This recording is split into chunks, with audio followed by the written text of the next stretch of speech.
प्रदेश विशेषमा आज हामीसँग हुनेछन् लकडाउनको मौका छोपी प्रदेश 2 मा वन अतिक्रमण बढ्यो, तस्करी नियन्त्रणमा प्रशासन उदासीन। धनकुटामा अनुगमनमा खटिएका प्राविधिकलाई स्थानीयको अवरोध, संक्रमणको बहाना।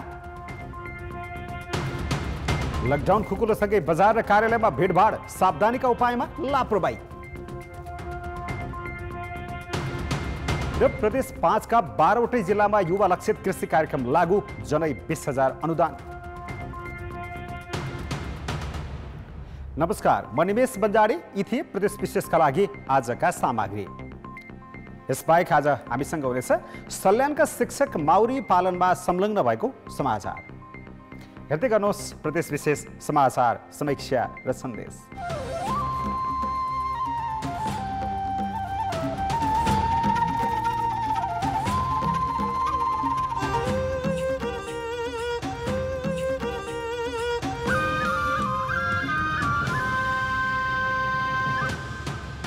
प्रदेश विशेष प्रेजेन्टेड बाय एशियन पेन्ट्स। अन्य प्रदेशभन्दा कम क्षेत्रफलमा रहेको प्रदेश 2 मा बस्ती धेरै र वन क्षेत्र थोरै छ। चुरे विनाशले सङ्कटमा रहेको यो प्रदेशमा लकडाउनको अवधिमा काठ र वन्यजन्तु चोरी तस्करी अझै मौलाएको छ। सुगम भूगोल र पूर्व पश्चिम राजमार्गसँग जोडिएको प्रदेश नम्बर 2 को क्षेत्रफल 9,66,100 हेक्टर छ, जसको 2,19,780 हेक्टर अर्थात् झन्डै 22.5% मा वन क्षेत्र छ। स्वस्थ वातावरणका लागि कुल क्षेत्रफलको 40% वन जङ्गल हुनुपर्ने मापदण्ड छ। तर यस प्रदेशमा जनसङ्ख्याको अनुपात बढ्दो र वन क्षेत्र घट्दै गएको छ। 8वटै जिल्लामा अनियन्त्रित विनाशले वन क्षेत्र वर्षेनी पातलिँदै गएको छ। एउटा मनुष्यको जीवनको लागि जति अक्सिजनको आवश्यकता छ त्यतिकै फेर उसको इन्धनको लागि अर्को चिजको पनि आवश्यकता छ। हाम्रो वातावरण प्रदूषित भइसकेको छ, क्लाइमेट चेन्ज भइरहेको छ। त्यस्तो मनुष्य समाजमा मनुष्यको जीवनमाथि त्यसको सम्पूर्ण बायोलोजिकल असर जुन छ त्यो नकारात्मक नै जान्छ। सरकारको आँखा छल्न सजिलो हुने भएकाले माफियाहरूले विभिन्न आन्दोलनलाई अतिक्रमणको मौकाका रूपमा प्रयोग गरेको प्रदेश वन निर्देशनालयको बुझाइ छ। पटक पटकका आन्दोलनका बेला मात्रै 17,843 हेक्टर वन अतिक्रमण भएको निर्देशनालयको तथ्याङ्क छ। अतिक्रमित क्षेत्रमा 10,000 भन्दा बढी घर परिवारको बसोबास र खेतीपाती छ। यस पटक पनि महामारी र लकडाउनको मौका छोपी अवैध वन कटानी तथा वन्य जन्तुको तस्करी बढेको छ। वन जन्तुहरूको तस्करीमा चाहिँ अब तुलना पहिलाको भन्दा अलिकता कम भयो भने त्यति पूर्ण रूपमा नियन्त्रण गर्न सकिएको छैन र सामुदायिक वनहरूले आफ्नो एरियाभित्र मात्रै तस्करी रोक्ने, त्यसपछि आफ्नो एरियाभित्र मात्रै उनीहरूले गस्ती गर्ने कारणले राष्ट्रिय वनमा चाहिँ तस्करी अलि बढिरहेको। लकडाउनको अवधिमा प्रदेशभरि 2,334 क्युफिट काठ र 34वटा चितल बन्देल सहित 59 जनालाई वनका कर्मचारीले नियन्त्रणमा लिएका छन्। उनीहरूबाट 5 थान बन्दुक, 28 थान घरेलु हतियार, 37वटा ट्र्याक्टर, मोटरसाइकल, रिक्सा लगायत 32 थान पासो र जाल बरामद गरिएको छ। यो तथ्याङ्कले लकडाउनकै मौकामा वन्यजन्तु तथा काठ चोरी तस्करी मौलाएको पुष्टि हुन्छ। वन्यजन्तुको शिकार गर्नेहरू, चोरी शिकार गर्नेहरू कति कानुन छ त्यही अनुसार नै सजाय हुन्छ र यता चाहिँ नि वनको हानि नोक्सानी गर्नेलाई वन ऐन नै छ, त्यही अनुसार कारबाही हुन्छ। यति बेला खास गरी प्रदेश 2 का 8वटै जिल्लाका पूर्व पश्चिम राजमार्गदेखि उत्तरी क्षेत्रमा वन विनाश तथा चोरी तस्करी बढेको छ। खाली गराउनुको सट्टा राज्यकै लगानीमा अतिक्रमित क्षेत्रमा सडक, खानेपानी, विद्यालय, स्वास्थ्य चौकी लगायतका स्थायी संरचना बनाउनाले वन विनाश रोक्न मुस्किल भएको स्थानीयको भनाइ छ।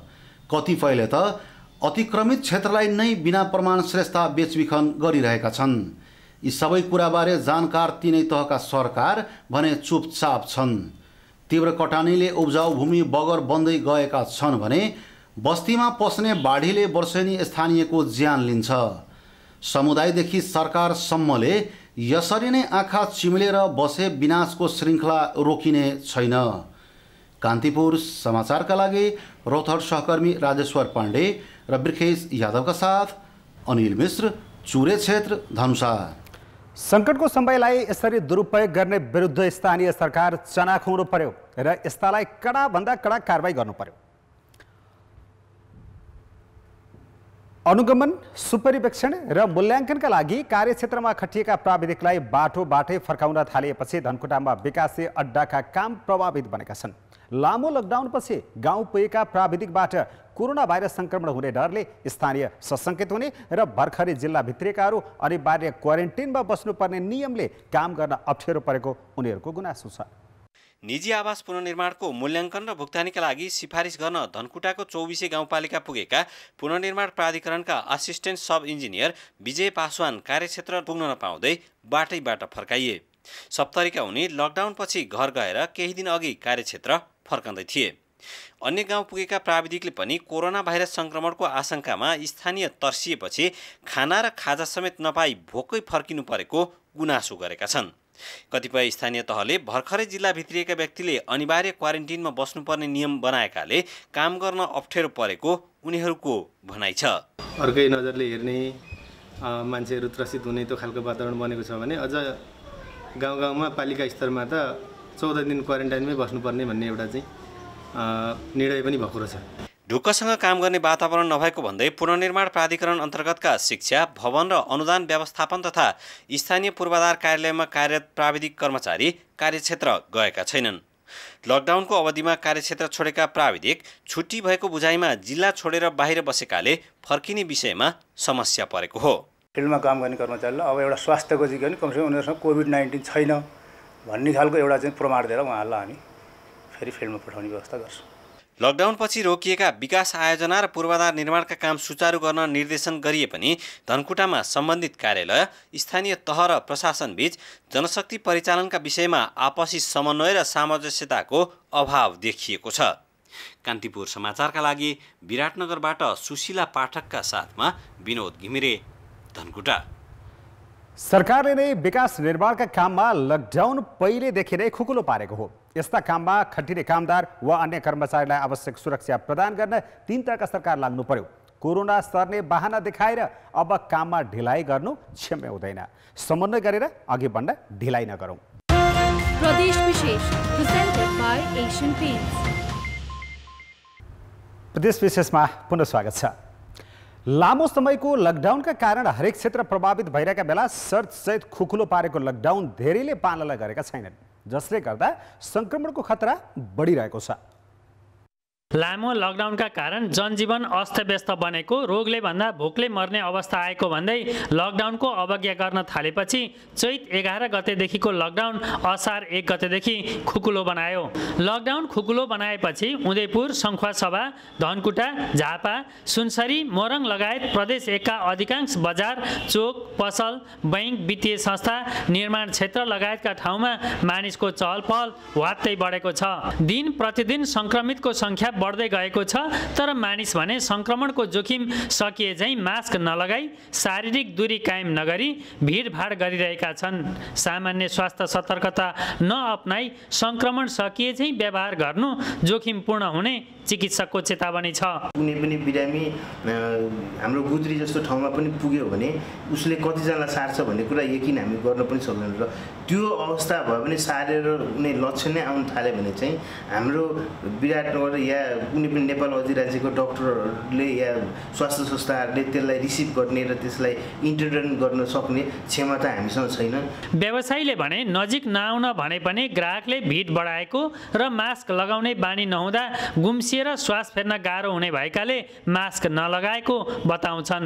मास्क लाउने सवालमा चाहिँ मान्छेको भिड पनि त्यति छैन, अनि अब यो हात धुने यताउति गर्ने भन्ने कुरा चाहिँ अब अलिक असम्भव पनि हुन्छ। अब एउटा कोठा हुन्छ, अब एउटा कोठामा कता पानी राख्ने, कता ह्यान्डवास राख्ने, त्यो भएर कोरोना भाइरस सङ्क्रमणबाट मानिसलाई जोगाउनु जति महत्त्वपूर्ण छ त्यति नै महत्त्वपूर्ण अर्थतन्त्रलाई चलायमान बनाउनु भएकाले स्वास्थ्य सतर्कता अपनाएर आर्थिक गतिविधि सञ्चालन गर्नु आवश्यक भएको अर्थविदको तर्क छ। कोरोनाको सङ्क्रमणले नै भोकले मर्ने भन्ने कुरो पनि आउन सक्छ। त्यसैले कोरोनाबाट बचाउँदै सेफ्टी मेजरहरूको प्रयोग गराउँदै भोकबाट सुरक्षा गर्नु पनि राज्यको दायित्व हो।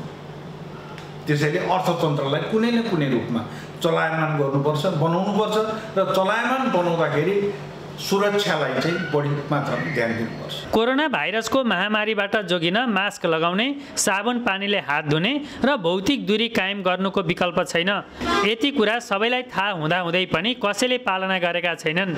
सरकारले कोरोना भाइरसको महामारी नियन्त्रण गर्न नसकेको भन्दै विरोध गरिरहनुलाई आफ्नो आङको भैँसी नदेख्ने र अरूको आङको जुम्रा देख्ने प्रवृत्ति जस्तै त होइन।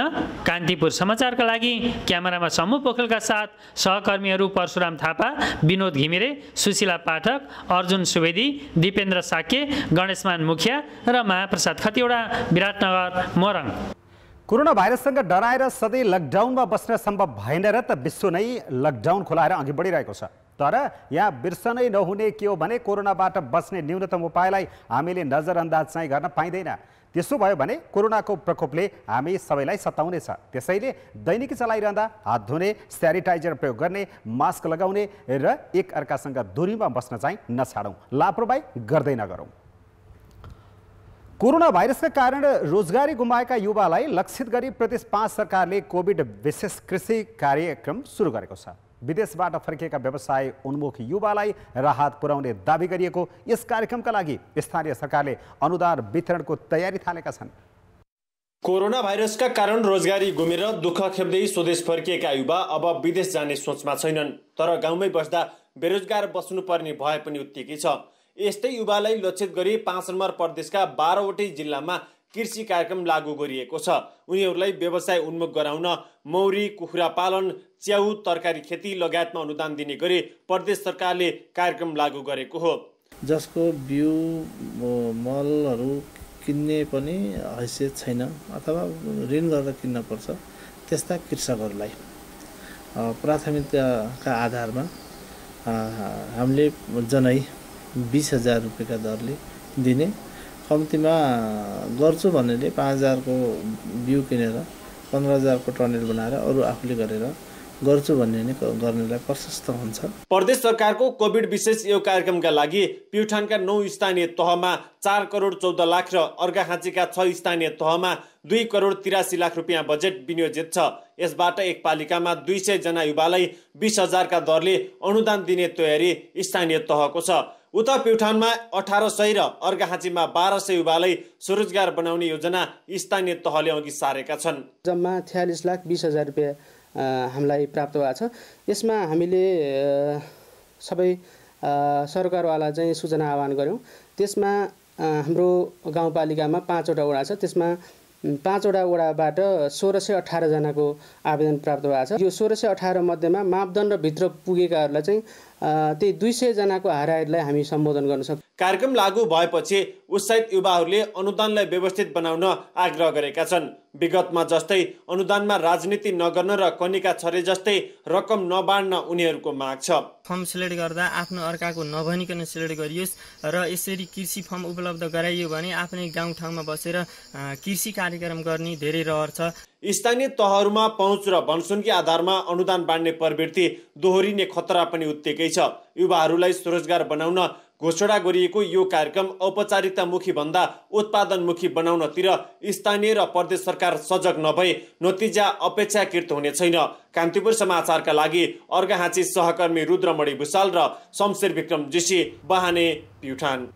बेरोजगार भएर स्वदेश फर्किएका युवालाई देशमै रोजगारी दिनु अहिले सरकारको अर्को महत्त्वपूर्ण काम हो। तर युवालाई रोजगार दिने नाममा सहयोग स्वरूप दिइने अनुदानको दुरुपयोग हुने बारे भने सुरुमै सचेत हुन आवश्यक छ। यस्तो अनुदानको रकम दुरुपयोग हुन नदिन के गर्नु पर्ला? तपाईँको विचार हामीलाई हाम्रो ट्विटर ह्यान्डल @KTV मा मेन्सन गरी लेख्न सक्नुहुन्छ। प्रदेश विशेष प्रेजेन्टेड बाइ एशियन पेन्ट्स। प्रदेश विशेषमा पुनः स्वागत छ। सल्यानमा शिक्षण पेसामा व्यस्त हुने केही शिक्षकले फुर्सदको समयलाई माउरी पालनमा लगाउँदै आएका छन्। ती शिक्षकले माउरी पालनबाट राम्रो आम्दानी गरिरहेकाले स्थानीय बासिन्दासँगै लकडाउनका कारणबाट भारतबाट फर्किएका केही युवाले समेत यस व्यवसायमा हात हालेका छन्। सल्यानको कालीमाटी गाउँपालिका 2 झिङ्गानेका नारायण ओली पेसाले शिक्षक हुन्। शिक्षणसँगै उनी मौरी पालनमा पनि व्यस्त हुने गरेका छन्। उनले लकडाउनको समयमा 80 घार मौरी थपेका छन् भने मौरीका घार गोला बेचेर पनि यस बीचमा 3 लाख कमाइ गरेका छन्। मह बेचेर उनले वार्षिक 4 लाख रुपैयाँ आम्दानी गरेका छन्। 3-4 लाख रुपैयाँ चाहिँ मह उत्पादनबाट हुन्छ र हाम्रो वर्षमा मौरीबाट मात्रै अब पोहोर सालको तुलनामा अहिले पक्कै पनि वृद्धि हुन्छ। मसँग घार पनि धेरै छ। लगभग मह र गोला बिक्रीबाट हाम्रो वर्षेनिक 7-8 लाख रुपैयाँ कहीँ जानु पर्दैन, कहीँ पनि जानु पर्दैन। त्यति हाम्रो एकदम मुनाफा हो। लगानी बाहेकको नाफा हाम्रो मेहनत भनेको, यो लगानी भनेको हाम्रो मेहनत छ। झिङ्गानेकै उमेश कडेल पनि पेसाले शिक्षक हुन्। उनले पनि शिक्षणसँगै मौरी पालन गरिरहेका छन्। नारायण र उमेश जस्ता यहाँ धेरै युवाहरू मौरी पालन व्यवसायमा लागेका छन्। मेरो खास पेसा टिचर भए पनि म मौरी पालन व्यवसायमा असाध्यै खुसी छु र अहिलेको यो लकडाउनको बेलामा पनि दिनहरू बितेका छन्, धेरै दिनहरू, तर पनि यो मौरी व्यवसायमा लाग्दाखेरि आफूलाई छुट्टै त्यो टाइम बितेको महसुस भएको छैन। हाम्रो बलकबाट 400 गोला पुर्याउने कुरा छ, 400 हैन। त्यसमा 400बाट अब हामीले यो वितरण गऱ्यौँ भने कमसेकम अर्को साल 800 गोला उत्पादन गर्ने त्यो लक्ष्य छ हाम्रो यो बलकबाट। मौरी पालनमा व्यस्त हुने यी शिक्षकहरूको मेहनतबाट धेरैले सिक्ने अवसर पाएका छन्। राम्रो आम्दानी हुने भन्दै पछिल्लो समय अन्य किसानसँगै सल्यानका युवाहरू समेत मौरी पालनमा लागेका छन्। रोजगारीका लागि भारत गएका युवा अहिले गाउँघरमा फर्किएका छन्। उनीहरूमध्ये 10 जनाले मौरी पालन व्यवसाय थालेका छन्। यसमा युवाको आकर्षण बढ्दै गएकाले पकेट क्षेत्रका रूपमा मौरी पालनलाई विकास गर्न कृषि विकास कार्यालयले 50,50,000 को योजना अघि सारेको छ। कालीमाटी गाउँपालिकामा मौरी ब्लक कार्यक्रम अन्तर्गत हामीले 40 लाख रुपैयाँ बराबरको कार्यक्रम 50% अनुदानमा सञ्चालन गरिरहेका छौँ। त्यस अन्तर्गत अहिले त्यहाँ त्यस क्षेत्रमा करिब 700वटा मौरी घारहरू वितरण गरेका छौँ र त्यो सँगसँगै 400वटा मौरी गोलाहरू वितरण गरेका छौँ। सल्यानका किसानले मह बेचेर वार्षिक करिब 2 करोड आम्दानी गर्दै आएको कृषि विकास कार्यालयको तथ्याङ्क छ। राम्रो कमाई हुन सक्ने ठानेर नै पछिल्लो समय 200 युवाहरूले समेत मौरी पालन व्यवसाय गर्न थालेका छन्। कान्तिपुर समाचारका लागि सरिता चलाउने, कालीमाटी गाउँपालिका, सल्यान। सल्यानका शिक्षकले जस्तै अरूले पनि यसै गरी खाली समयलाई सदुपयोग गर्न तर्फ लाग्नु पर्यो र अरूलाई पनि प्रेरणाको स्रोत बन्न सक्नु पर्यो। 1 नम्बर प्रदेश सभाले प्रदेश सरकारको अर्थ सम्बन्धी प्रस्तावलाई कार्यान्वयन गर्न बनेको विधेयक 2077 शुक्रबार सर्वसम्मतिले पारित गरेको छ।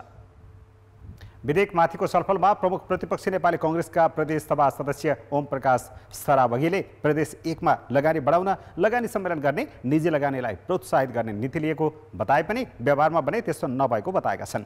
उद्योग व्यवसाय सञ्चालनका लागि बैंकबाट ऋण लिँदा धितो बन्धक वा दृष्टि बन्धकको लिखतमा 1000 देखि 1 लाख रुपैयाँसम्म शुल्क लगाएर प्रदेश सरकारले लगानी बढाएर उद्योग व्यवसाय गर्नेलाई निरुत्साहित गरेको टिप्पणी गरेका छन्। भारतबाट निर्बाध रूपमा सामान नेपाल प्रवेश गरे पनि चिया, अदुवा, अलैँची र अमृसो लिएर नेपालबाट भारत हिँडेका दर्जनौं सवारी साधन काँक्राबिट्टा नाकामा रोकिएको भन्दै प्रदेश सभा सदस्य सरावगीले कूटनीतिक पहल गरी निकासीको वातावरण बनाउन माग गरेका छन्। मुख्य बजार भारत भएकाले निकासीको प्रबन्धन नगर्ने हो भने करोडौंको नोक्सान हुने सरावगीको भनाइ छ। उता कर्णाली प्रदेश सभा बैठक प्रमुख प्रतिपक्षी दल नेपाली कांग्रेसले अवरुद्ध गरेको छ। प्रदेश सभाका पदाधिकारी, सदस्य तथा प्रदेश सरकारका पदाधिकारीले लिँदै आएको सवारी साधनको सुविधा फिर्ता गरेर कोरोना भाइरस नियन्त्रणमा प्रयोग गर्ने विषयको सार्वजनिक महत्त्वको संकल्प प्रस्ताव संसदमा छलफलका लागि अघि नबढाएको भन्दै आज बसेको कर्णाली प्रदेश सभाको बैठक नेपाली कांग्रेसले अवरोध गरेको हो। प्रदेश विशेष आजका लागि यति नै। प्रदेश समाचारहरूको साथमा भोलि फेरि आउनेछौँ। कान्तिपुर टेलिभिजन हेर्दै गर्नुहोला। नमस्ते।